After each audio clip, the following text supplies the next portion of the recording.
If you're still working for a paycheck, if you're playing a game that's honestly designed for you to lose, today I'm going to show you why it's hard. It's actually keeping you broke. It's the exact shift that you need to make from scarcity to abundance, and I hope that it starts right now for your life. It starts pretty much with the trap. So people 9 times out of 10, what they usually do is they start exchanging their time. They started changing their time for money. And realistically, that's not even one of the biggest problems you have. The biggest problem is that you think you're not sufficient, that you believe that for some reason, somehow, some way, what you have is not enough. And I came to tell you today, and I don't know if you're listening to me, but if you are, please pay close attention to what I'm about to tell you. What you have is enough.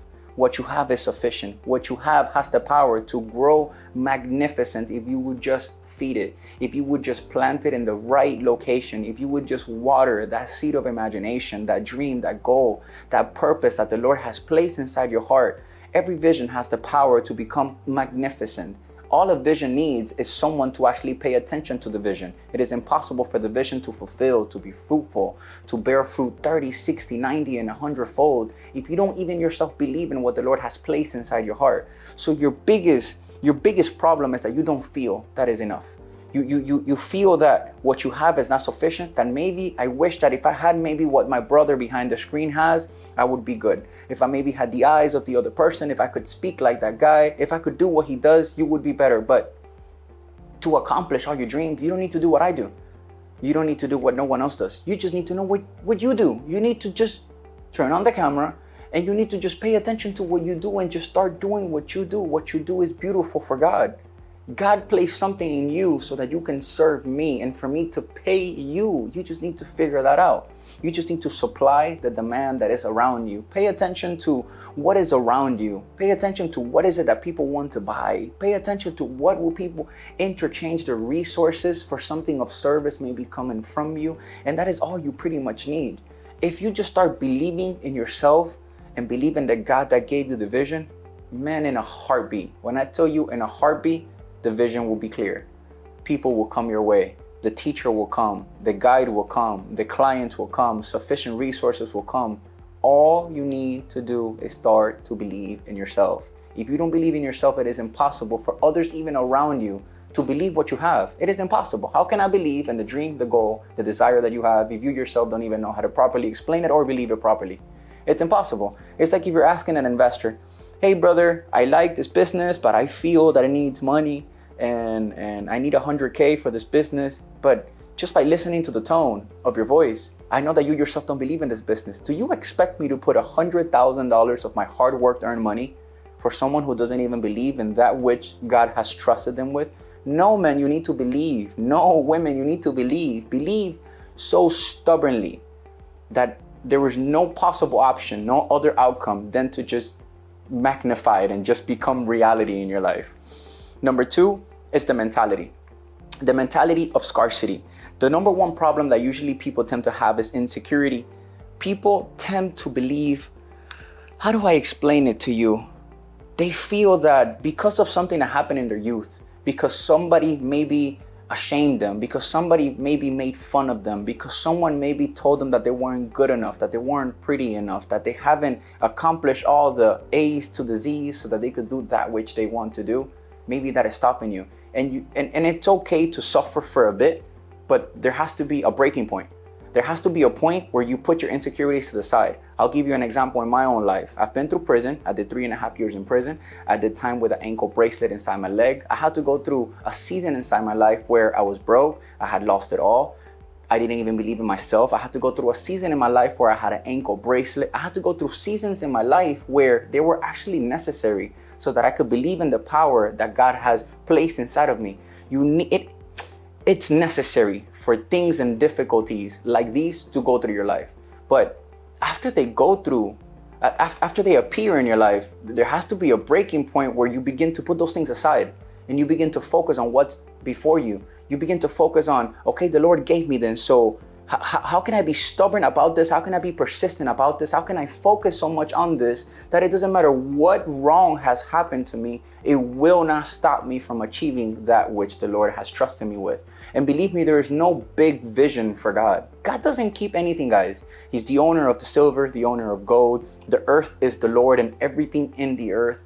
So do you really think that an amount of cars is going to stop God from blessing you? Do you believe that the house that you want maybe is too big? There is no big vision for God. And if you have God on your side, I recommend you to be more ambitious. I recommend you to dream bigger, because if you dream bigger, you have the God who's powerful enough to supply all your riches and need according to his glory. So why would he not help you? All he needs is just a vessel that would believe. So for instance, I would say God trusts his most significant and magnificent ideas to the most least stubborn people, like Tesla. God trusts such a crazy idea to someone that wouldn't reason with that such of an idea. So he trusted that idea to Elon Musk. Imagine God in heaven thinking, electric car. And then he just placed that thought inside somebody. But you see, there's a difference. There's a human being who gets that thought and they ignore the thought. They reason with the thought. They doubt their thoughts. And then there's the other person that gets stubborn about their thought and believes their thoughts and says, you know what? I think we could do this. And that's all you need. If you just get that spark of, I believe I could do this, then everything just starts aligning with you. Things just start flowing with you. People just start coming to your life supernaturally. The next big one is, I would say, is debt.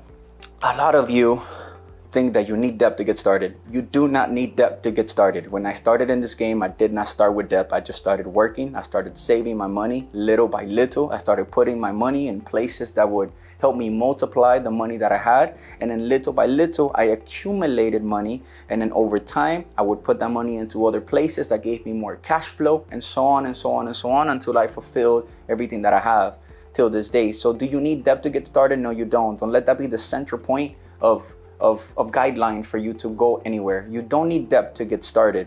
If you are going to acquire debt, make sure you do it wisely. Make sure you at least study what sophisticated investing is. Make sure you study the interest rate. Make sure you study a proper way of getting cash flow. Make sure you study the time frame that the debt is going to be. How long is your investment going to bring you back some cash flow? How long of money is going to bring it back? Because if you don't do all those things and you're just getting in debt, just to follow an advice of someone else on YouTube, someone else on Instagram who told you that good debt is good for you, but if you don't have the knowledge, the wisdom, the experience, and the rank that that person has, then you're just getting into debt just to mess yourself up. So I highly recommend you to please study debt before you get in debt. The Bible says the borrower is slave of the lender. Debt, it is not the most beautiful of beautiful things unless you know what you're doing with debt. If you're not a sophisticated investor, please, if I were you, be debt-free. You're not Robert Kiyosaki. Robert Kiyosaki's been doing this for a really long time. You're not Grant Cardone. Grant Cardone has been doing this for a very long time. They study debt. They live debt. They know debt. You haven't been in the game how they have. You haven't studied what they studied. So if you're not willing to pay the price that they paid, then don't want to do the things that they do. Now, don't get me wrong. If you're willing to pay the price that they pay, and you're willing to study, and you're willing to pay attention to what debt is and how to make money with debt, then I'm all for it. But if you don't, then please don't get involved in debt, because it would be bondage. Instead of a blessing, it will become bondage for your life. It will become a burden that you later on in life don't even know how to deal with that burden. It becomes a baggage that you begin to drag with you along with life. You get married, you still got the debt. You get the house, you get a mortgage, you still got the debt. Now you have kids, you still got the debt. Your wife wants a car, you still got the debt. And then you just keep telling yourself, oh, I'll pay it later. Oh, I'll pay it later. Later becomes 1 year. Then it becomes 5 years. Then it becomes 10 years. Then it becomes 15 years. And now you have no margin. You can go on vacations. You can enjoy life. You have no time. You have no freedom. Guys, the objective of this whole thing is to leave an inheritance and be able to enjoy family, to enjoy time with your children, to enjoy time with your spouse, to be able to go on vacations, to have freedom, to have abundance. That's what abundance is. If you're telling me abundance is an amount of money, then my brother, you got the wrong dream. You got the wrong goal. An amount of money is not freedom. Jesus says life is not measured by the abundance of many things. You could have many things and be miserable. Telling you from a person who's had hundreds of thousands of dollars. Abundance is having peace in your house. Abundance is having a good spouse. Abundance is having a proper communication with your wife. Abundance is spending time with your children. Abundance is having free time to do the things that you desire, the things that you love. That's abundance. Abundance is being able to go to church when you want to go to church. Abundance is not enslaving your time for an amount of salary and having to ask your boss every time you want to do stuff. That's not abundance, guys. To continue, the last one I would say that's really important, that it's a limit that stops people in their mind, is I can't. you start, after you've overcome maybe all the things that I have told you, you still figure out a way to aim it at something. Well, I can't do it because of that. And I can't do it because of that. And I'll bring you back to my own testimony. So when I came to this country, I didn't have papers. So if you may be listening to me right now and you don't have papers, that's not a sufficient excuse. You can still figure out a way. If you don't have papers, you could do construction. You could become very, very, very skillful in doing construction. You could become skillful in doing concrete. You could become skillful in working with a 2x4, doing walls, doing panel. All you need to do is be creative. Be creative. Work for somebody who is already doing the thing. Learn from somebody who's already making money in the thing that you want. Learn from them. And then just go do what they're doing. Just replicate the stuff that they're doing. That's all you pretty much got to do. It sounds difficult. And I know it's easy for me to say because I've done it over and over and over. But stop looking for a thing. Papers, it can't stop you. You're in a country where people are making millions of dollars even though they do not have papers. So if they're doing it, what difference do they have than you? They're no different than you. You can still accomplish whatever you want to accomplish even if you do not have your documentation. Why? Because for a very long time, I too didn't have my papers. For a very long time, I too didn't have my citizenship. I've made money in the yacht industry. I've made money in the nightclub industry. I've made money in the gold and silver industry. I've made money in being an affiliate marketer. I find somebody with a service. I find a client. I'm in the middle. I make the commission. I find somebody with a product. I find somebody who wants the product. I'm in the middle. I connect them both too, and I make the commission. I find somebody who wants a house. I find somebody who has the house. I'm in the middle. I up the price a bit. I make the commission. I find somebody who wants life insurance. I find a client. I up the price a bit. I make the commission. You need papers for that? You need the documentation for that? You don't need that. So you see, it's just an excuse that we've been pre-programmed. There is fear inside your mind, and you've been pre-programmed that believe that just because you don't have documents, you cannot accomplish all you want to accomplish. And maybe you tell me, well, I have papers, but I've been to jail. You're a convicted felon. Guess what? I'm a convicted felon too. And through these hands, millions of dollars have gone through them. Maybe you tell me, oh yeah, but I did an X amount of time in jail and now I can't because I have a record. Who says that to provide value in someone? I mean, I understand. You paid the price for something wrong that you did. That's totally understandable. And you shouldn't have done that. And you did your time. Glory to God. But that's it. That's the past. That can't be a vivid present in your current life. You get what I'm trying to tell you? The past is the past. We overcome the past. We become better. We learn from that experience. And then we grow from that. Figure out someone who is doing that which you want. Find somebody with fruit. Find somebody who has done and accomplished that which you want. Somebody with the car you want. Somebody with the house you want. Somebody with the spouse that you futurely want to have. Somebody with the family that you want to have. Ask him. Invite him to lunch. Invite him to breakfast. Invite him to a coffee. If you don't have money for lunch, breakfast, or dinner, invite him to a coffee. Go grab pencil and paper and ask him, hey brother, how did you accomplish that stuff? What is your story? What is your testimony? Can you tell me the A through the Z? Can you tell me the 1 through the 10? What is it that you did? And after they tell you their story, after they share their time with you, brother, learn. And after you learn, just apply what they applied. You see, the beauty about stories and the beauty about a testimony is that it shows a process. And within the process, there's something very beautiful that happens. Within that process, there is a map. The map of how they got the result that they got. And if you could listen to their map, and if you can copy their map so that you could listen to their result and you can apply the same principles that they applied, what do you think is going to happen to your life? Guess what? You're going to have the same result that they achieved as well.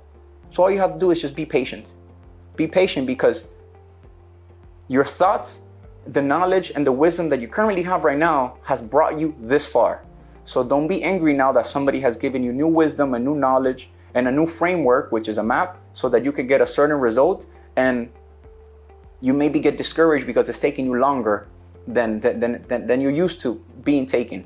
Well, it took you X amount of years, however old you are that you're watching me, to have the results that you have now. It's going to take you X amount of time so that you can achieve all that the person has as well. Because you need to ask them, how long did it take you to achieve these things? And if it took me 5 years, don't expect to do it in 2. If it happens in 2, glory to God. But guys, things take time. Things take process. Things take character. It is important for you to go through difficulty so that you can learn the skill, so that you can learn to mature, so that you can learn to enjoy properly the things that God entrusts to you, because they're not yours, by the way. Everything is the Lord's. They're not yours. So we're just stewards of everything.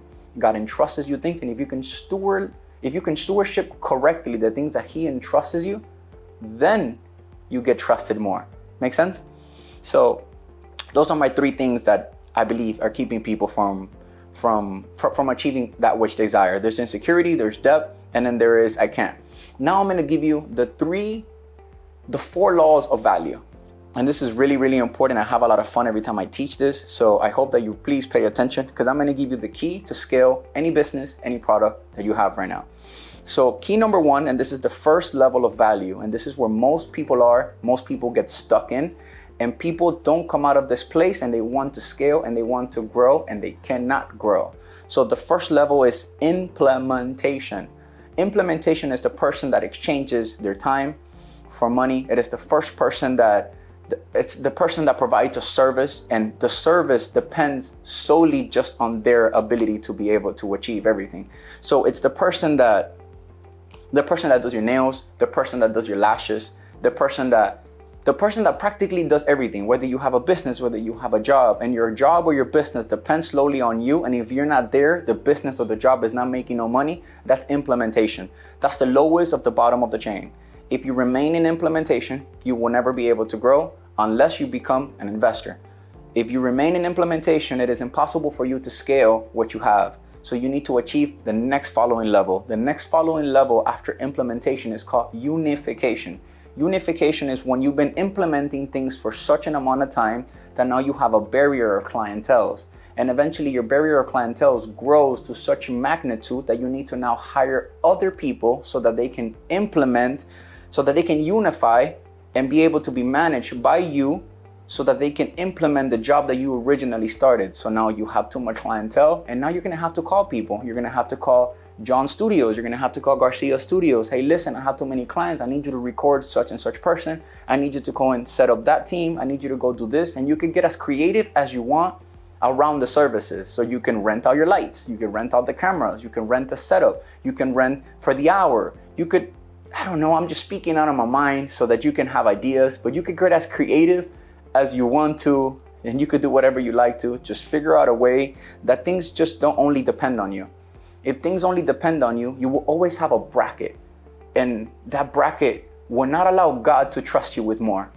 Why? Hear me out for a second. So there's a sequence of time in life in a human being. So there is the time where you work and the time where you become useful in your area of being fruitful. And now there's a time where you become a parent, you become a husband, you become a spouse, you become a father, you become a mother. So it takes time in life. So we sleep 8 hours, we go to bed 8 hours, and then there's some time where we're working and then some time we're in family. If God decides to continue sending you more implementation, eventually what you're gonna do is you're gonna take the time that you should be working, you're gonna start using the time of your husband, and you're gonna start being implemented. And you're gonna be focused on implementation. So the more God sends you implementation, the less time you have now with your family. That's not the will of God for your life. So you need to figure out a way to get people to work in this section of implementation, to get people to start doing the work that you started doing yourself. Figure out a way to, what's the word, man? Delegate. That's the word. Figure out a way to delegate some of the work that you're doing. Even if you start paying them a salary, but you gain time. You gain time. And once you have time, you're able to spend more time with your family. Once God sees that you're being wise with the time that He's given you and you're managing your time correctly and managing the business correctly, and He can trust you with more implementation, then God will begin to send you more clienteles. The Bible says if you're faithful in a little, He will make you ruler of much. You need to manage correctly what He's given you so that God can trust you with more. Why do you want a house if your room is messy? Why do you want a Lambo if you can't take care correctly of your Honda Civic? Why do you want $100K if you can't do correctly with the $1,000? So we're faithful with the amount that we've been given. If we prove to heaven and the Lord that we could be faithful with the little, then God Himself, believe me, He'll give you more. He'll give you more. He's a faithful bank. He's a faithful source. And He wants you to manage greater. But you need to prove to yourself and prove to heaven that you can manage correctly all that He's given you. Not just manage your work. You need to manage your personal life. You need to manage your body. You need to manage your health. You need to manage your time. You need to manage your husband. Manage your marriage. Manage the freedom, the time that you have available. Manage the time you spend with God. Because what's the point of all this blessing if you don't even have time to pray? What are we talking about? You get what I'm trying to tell you? So all these things are part of the life. There's a part where you play business, there's a part where you pay a family, and there's a part where you have a relationship personally with God himself. But if in all these personal sequences of your life, you don't have no time to even offer them and dedicate to them, why should God keep blessing you?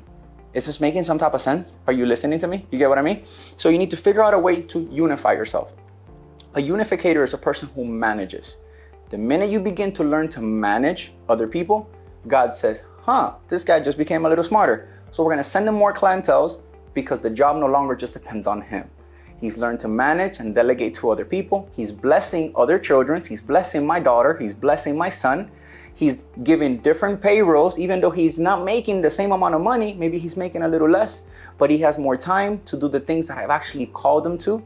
So you know what? I'm going to send him more clientele because he's being faithful. He's blessing other people. He's giving jobs to other people. He's learning to manage and being faithful with the little. So guess what? God will make you ruler of much. And it won't take time from your family. It won't take time from your church. It won't take time from prayer. You'll actually have more time. Is that making some type of sense? So the next level, sorry guys, I smile and I laugh at this because I enjoy this. I'm very passionate about this. The next level is communication. Now this level here is really key. Communication is where you begin to start making hundreds of thousands of dollars, close to very millions of dollars, because you begin to use the power of your words to make money.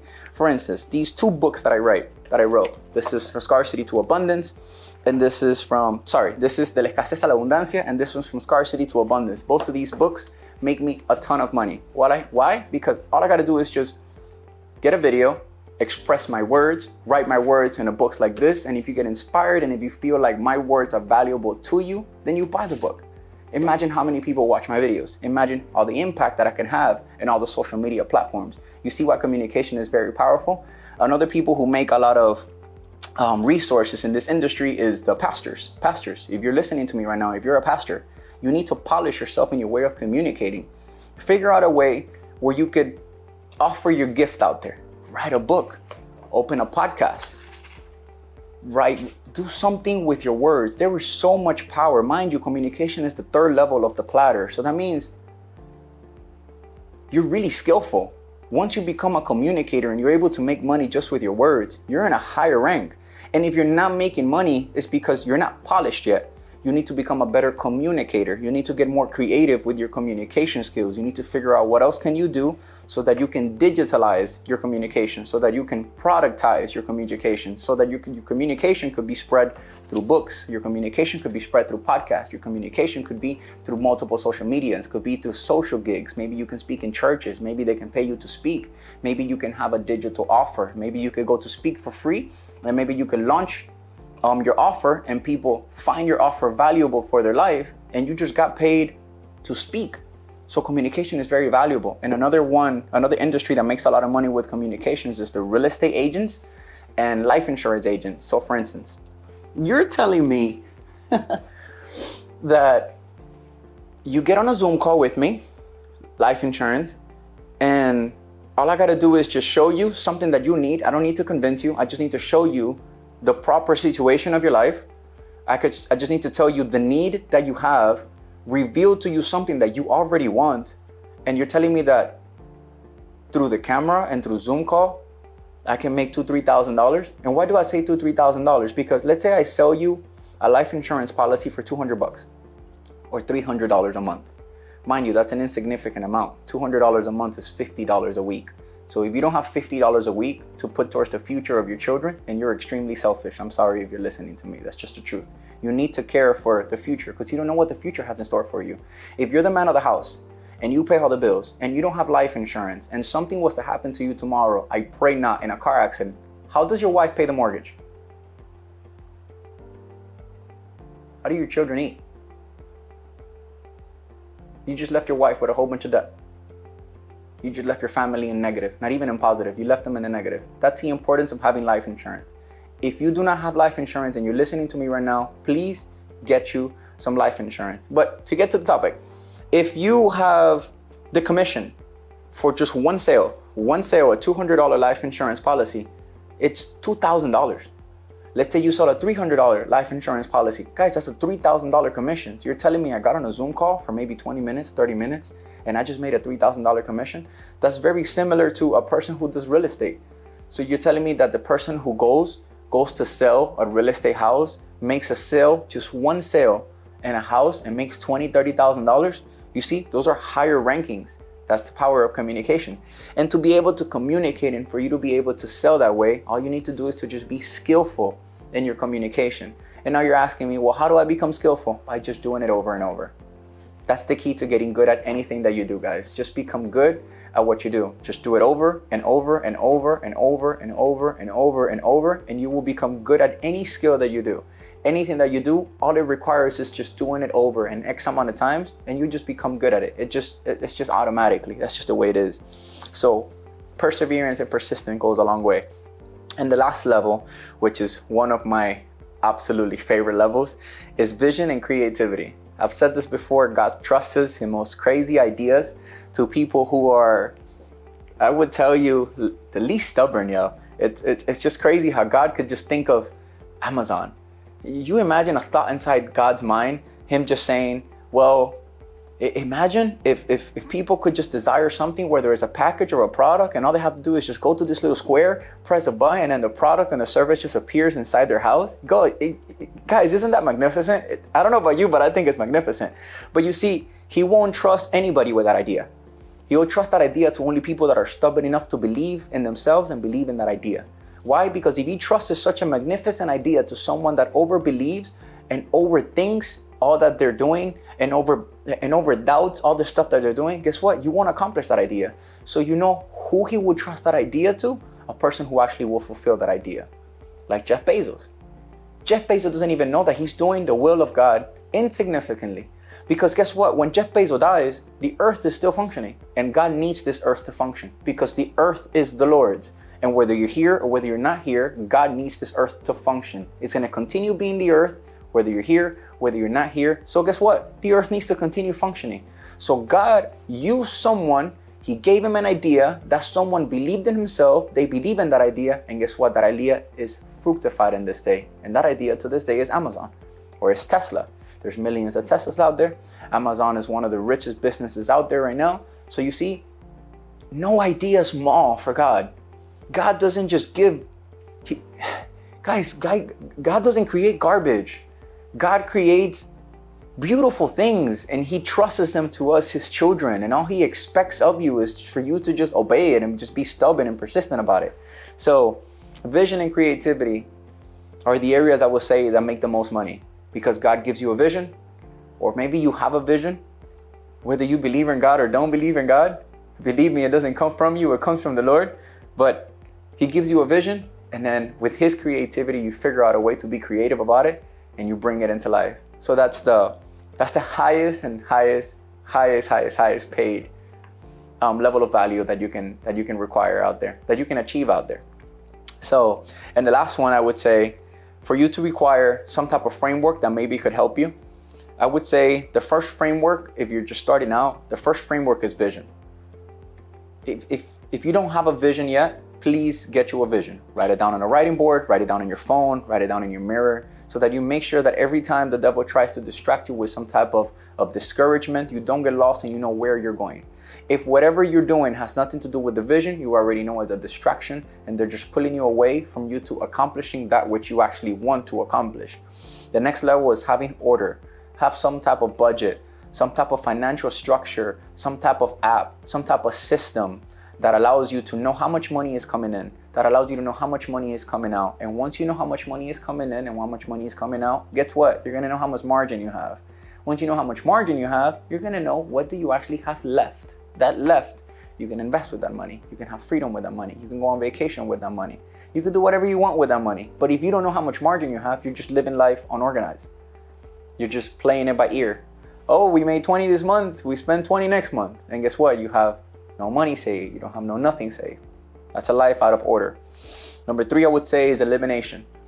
In the section of elimination, this is for the people that actually started businesses and some of them got debt. Debt to me is perfectly fine. It's not the goal. It's perfectly fine for now if you know what you're doing, if you're receiving some type of cash flow from your business. But if you have some type of debt, have a plan to execute potentially that debt. That's all. I'm not bringing you judgment. I'm not trying to say you're the worst financial expert in the world. I'm just saying have a plan. Have a written plan, or you and your spouse speak it, or you yourself speak it to yourself, write it down, Or the plan is next year we're going to get out of debt. The following year we're going to get out of debt. If not, the debt, guys, it won't get smaller. The debt will only get bigger. It won't get smaller. As the years go by, your wife is going to want a family.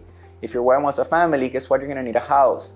And if she continues having kids, you're going to want a bigger house. And then wifey wants a car. And then as time goes by, wifey wants a better car. So guess what? The debt just keeps getting bigger. As time continues by, eventually, if you continue with the debt, your children go to college. And guess what? That's more debt. So do you see, the debt eventually is not designed for it to get smaller. It's designed for it to get bigger. The Bible says the borrower is slave of the lender. So if you do not want to be a slave to constantly having to pay payment plans, to constantly deal with something that's a baggage that will go with you generationally if you allow it to. So please have a plan to potentially get out of debt. And once you get out of debt, you haven't even solved all your problems yet, because guess what? You're still in zero. If we're debt free tomorrow, we're still at zero. You're not plus 100K, you're not plus 200,000, you're still at zero. You're just debt free. So now we need to get a plan to leave an inheritance. You get what I'm trying to tell you? I hope this is useful. I hope it's helping you guys some way, somehow. I'm just giving you my process and the things that have helped me. The next thing after elimination, I would say, is the building series. I would say the building series is where you start to begin a framework where you begin to multiply and build all the things that you actually want to acquire. You begin to build 3 to 6 months of expenses. You begin to build a little buffer between you and reality.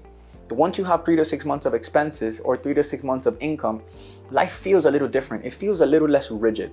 You get what I'm trying to tell you? So emergencies can come into your life and they will no longer be emergencies to you. They will be an expense for you. So it's very important for you to start building at least 3 to 6 months of income. Or even better, if you want to be in a better position, have 3 to 6 months, not just of expenses, 3 to 6 months of income. I think I just said that. So instead of 3 to 6 months of expenses, have 3 to 6 months of income. Why? You'll be in a protective stage in life. So when life brings you situations, like for instance, I'll give you an example in my personal life. So recently I had the inspector come into my house and he's like, hey brother, you bought the house and you didn't get the permit for this. And I'm like, brother, I bought the house with that stuff already. And he's like, yeah, but you bought the house and it didn't have the permit for this. So now it's your fault and you have to figure it out. And I'm like, okay. All right. And then along the journey, he's like, hey, now that I'm paying attention properly, you also don't have a permit for this, and a permit for this. So now I have to spend a hell of an expense that, thank God, that I've been a good steward, trustworthy with the knowledge that God has provided me. And I've built an expense platter, a budget amounted of money that when emergencies like that come into my life, I can resolve them. But imagine if I didn't have the money to figure those things out. Guys, that would be a big crisis. You see, to me, it's the inspector, but to you could be a broken car. To you could be a broken engine. To you could be a bill in the hospital. To you could be an unexpected accident. Don't expect for bad things. Don't wait for bad things to happen for you to change. Oh, I'm in the hospital, I have diabetes. Believe me, the diabetes didn't come from today to tomorrow. The doctor's been telling you over a very long period of time, please stop eating sugar. Please stop eating sugar. Please stop eating sugar. Please stop eating sugar. 5th time, please stop eating sugar. 6th time, please stop eating sugar. 7th time, hey, you're diabetic. Oh Lord, I'm diabetic. Dude, they told you 7 times. Stop eating darn sugar. So please don't wait for bad things to happen for you to figure out a way to change the way your life works. A wise person is a person who learns from other people's mistakes. The Bible's filled with principles, filled with knowledge of mistakes that even King Solomon himself made. And he wrote Proverbs so that you don't have to make those mistakes. All you have to do is just read it, apply it, so that you could fructify from it. You could be blessed by it. The next one is where we come into a multiply season of our life. What is multiplication? I am a very fan of what the Bible calls gold, silver, and cattle. If we read in Genesis, the first millionaire in the Bible, the first person who the Bible called a rich person was Abraham. And in the Bible, it says in Genesis that Abraham was rich in gold, he was rich in silver, and he was rich in cattle. Now, I'm not the most expert in the cattle field, but I am really, really good at the gold and the silver industry. So, guys, why do I like the gold and silver industry? Why? Because over the time I've seen, before I even continue telling you this, don't invest your money in nothing you don't understand. Because when the things go down, you're going to sell. You're going to pull out, you're going to get scared. And then since you didn't take your time to understand it, you're going to always sell at a loss. That's the same thing that happens with Bitcoin. People buy Bitcoin because of a hype. When Bitcoin goes down, they sell because they get scared. And then Bitcoin goes up again. But you see, the people that understood Bitcoin kept Bitcoin when Bitcoin went down, and now they have more Bitcoin. Actually, when it went down, they bought more. That's the way investments should be. When investments go down, if you would understand them, you will know that that's the time to buy. That's not the time to sell. So please study whatever market, field, industry that you want to get in before you desire to get deeply inside that whole market. Study whatever you invest your money in. Don't just put your money blindly because it worked for him. What worked for him maybe didn't work for you. So please, everybody has a different budget. Everybody has a different amount of money that comes inside their life. Everybody has a different framework. People have different principles, different way they guide their life, different expenses. So what worked for me maybe doesn't work for you. But what has worked for me, and it's worked for a lot of people, is gold and silver. So what I do as money comes in, I buy physical gold, physical silver. I hope that you will listen to this advice and start doing the same. So as time grows, you can actually begin to multiply your money. And the last is the legacy series. This is also one of my favorites because you get to leave an inheritance. And it is beautiful if you could do it correctly, and it is a very mess if you do it incorrectly. Get you a trust and start to leave a legacy, structure it properly in a way where your children's children could be of a blessing, and in a way where your future children can know stories of you because you structured a trust correctly. A well, properly structured trust, it will be a blessing for your children. You can leave a very detailed letter to your children how you want that money to be spent. You can have trustees manage the money for your children until they become old enough so that then later they can spend it. You can put quotations, and you could customize your trust, and then you could put, well, this trust cannot be, I don't know, I'm just being creative. This trust cannot be used unless the person adds another life insurance to this trust, so that after your children are spending that money, it forces them to leave an inheritance for their children, their children's children. And then you can leave the same statues in there, and then it forces the following generation that they can't pull out the money unless they get another trust so that their children's children could be blessed. I'm sorry I'm cheesing so hard. This is just, it's a topic I'm really passionate about, guys. This is why the Rockefellers are so rich. The Rockefellers are so rich is because they structured their trust in a way where their children's children could not pull out the money, because they're forced to put another life insurance on the policy so that the continuing generation can continue to be blessed. And this is why they're one of the richest and the most wealthiest families in the world. And this is the will of God. Oh my God. This is the will of God. Could you imagine if you who are listening to me, if your parents would have left you a business? Imagine if your parents would have left you a business that cash flows 20K, 30K a month. Imagine if your parents left you a home fully paid off. Wouldn't your life be less burdenful, less stressful? You imagine you get married, you don't have to worry about paying off the house. You just tell your wife, baby, we just have to worry about just leaving an inheritance and making sure we now buy a house for our children. Wow, that's powerful. That's very impactful. You imagine if you listen to my advice and you begin to do this, and now your children's, because of you listening to God, because all that I'm telling you, it's in the Word of God. Everything inside my book is inside the Word of God.